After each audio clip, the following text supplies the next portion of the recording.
Hello everyone, welcome back to the Anime Podcast Show, and welcome to 2025. Of course, we surpassed the new year already, but Happy New Year's to all of you. Let's kick off the show as normal with the first segment, and that would be new interest in anime. It's basically a series was released in between of 2022 to the present day, or it's even our interest on to take a look at during in post-COVID era. For this series I'll be talking about is we'll meet up with 5 sisters with a tutor. However, one of them has a history and fell in love with Futaro Usugi out of individual quintuplets. Yep, this series is called the Quintessential Quintuplets.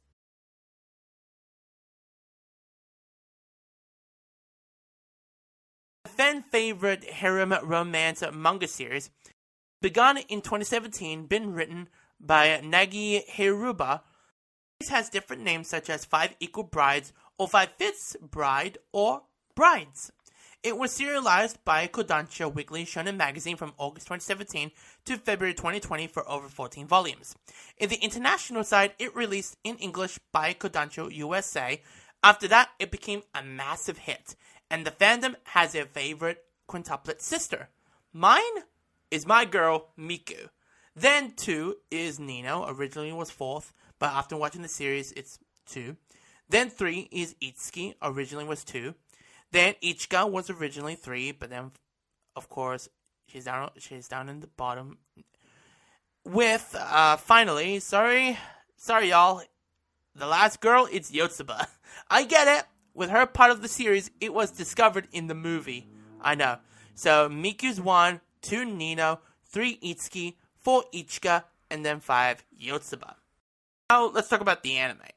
Now, speaking about it, it was first announced for the first season in August of 2018 that's set to air in January 2019 for over 12 episodes. Then the second season got announced in May of 2019, however, originally scheduled to air in October 2020. But due to the crazy pandemic, it was set to air in January 2021 for 12 more episodes. However, a sequel got announced then as it became as a finale. It would be told into a movie format and would come out in May of 2022. Then in April of 2023, their own TV special event just announced. And that was a part of a new anime project. And of course, that would have been a TV special. It would be adapted stories that never got adapted in the first place in the first 2 seasons, which were aired in September of 2023. But however, it's shown into a movie format from July 2023. However, it's not going to stop here. Another announcement came around in April of 2024 on their 5th anniversary event that was happening at the time, that they were working on another story, and this other one in the works as original story by the creator of the series, as that story focuses on where the epilogue left off, where Futaro and the quintuplets went to Hawaii on their honeymoon trip.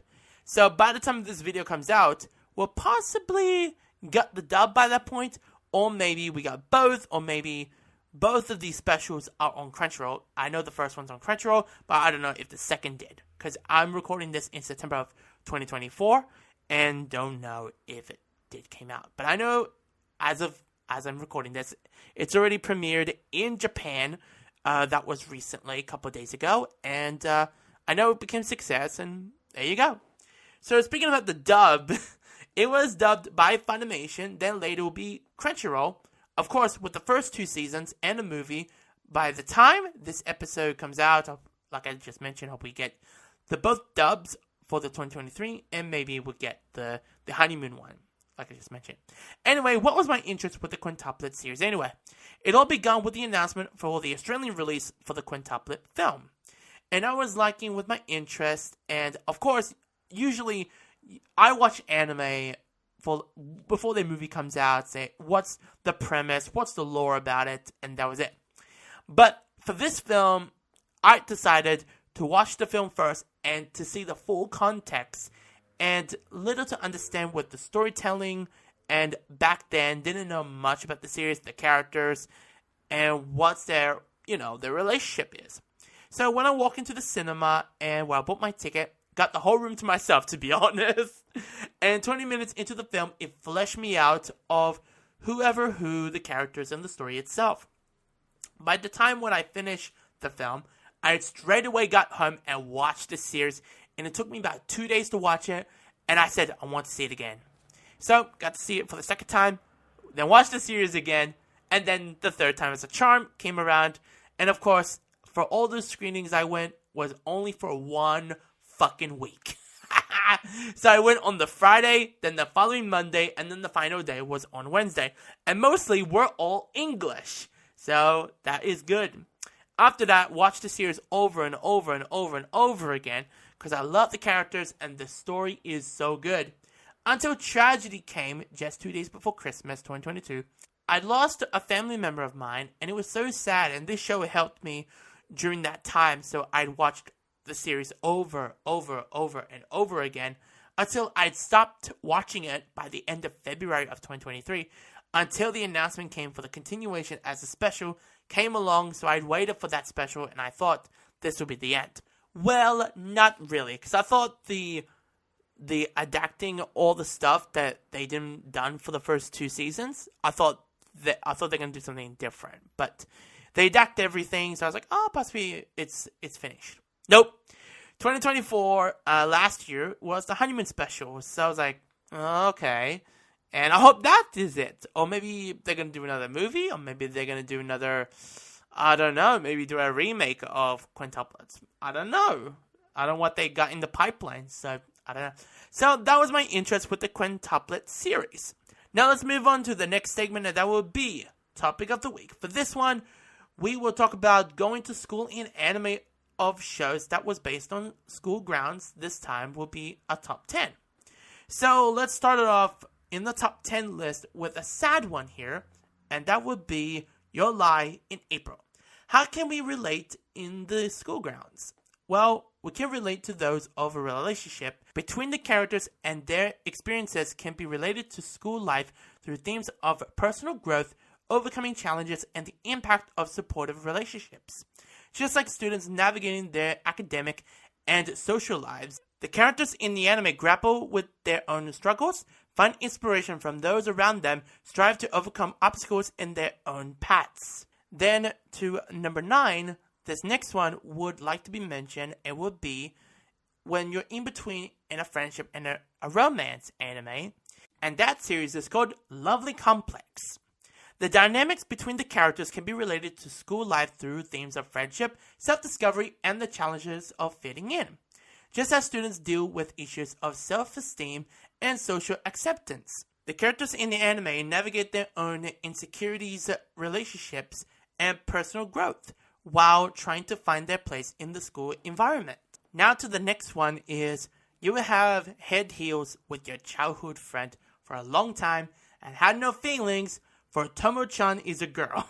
You have a deal with the school setting relates to themes of identity, friendships, and navigating romantic interest. Just like students deal with the complexities of their own identities and relationships, the characters in the anime confront their own challenges with self-expression and social interactions while dealing with the ups and downs of high school life. Now moving on to number 7, now we're moving on to a series that set in Kimberly Magic Academy, until one day you will find out that your school has 7 members in Reign of the 7 Spellblades, one of my favorite series. It would relate to the setting of themes of competition, personal development, and the pursuit of mystery. Just as students face challenges and strive to excel academically and socially, the characters in the anime navigate rigorous magical training, confront their own limitations, and work towards their goals within a competitive and demanding academic environment.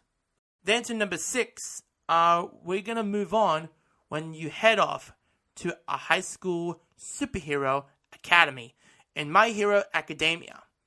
In this, it would relate to themes of ambition, team up, and overcoming personal challenges. Just as students strive to excel academically and socially, the characters in the anime faces rigorous training, developing their unique abilities and work together to overcome obstacles, all while navigating their pressures of their educational and hero in training environments. Let's move on to number 5.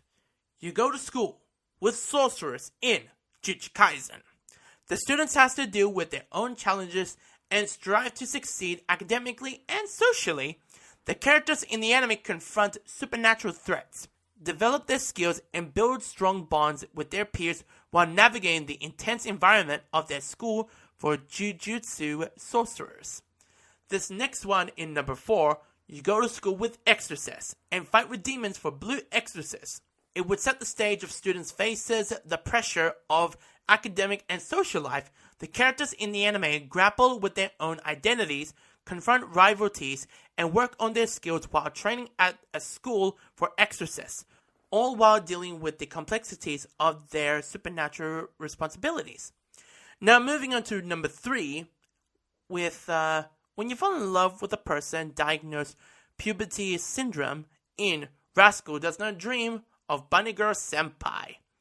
In the school, it would focuses on theme of personal struggles, emotional growth, and the search of identity, just as students navigate the challenges of adolescent and relationships. The characters in the anime deal with psychological and emotional issues, often using their school environment as a background for their journey of understanding themselves and their connections with others.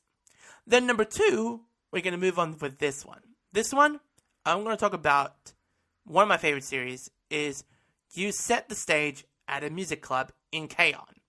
In the school setting relates to themes of friendship, personal growth, and balancing responsibilities. Just as students navigate academic pressures and social interactions, the characters in the anime bond through their shared love for music, learn to manage their time between schoolwork and their club activities, and grow together as friends while enjoying their high school experience. Now moving on to the last one is this series. It will be called Toradora.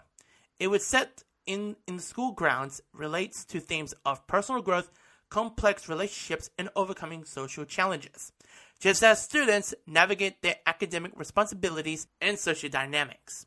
The characters in the anime deal with their own insecurities, form unexpected friendships, and work through their feelings, all while managing the ups and downs of high school life.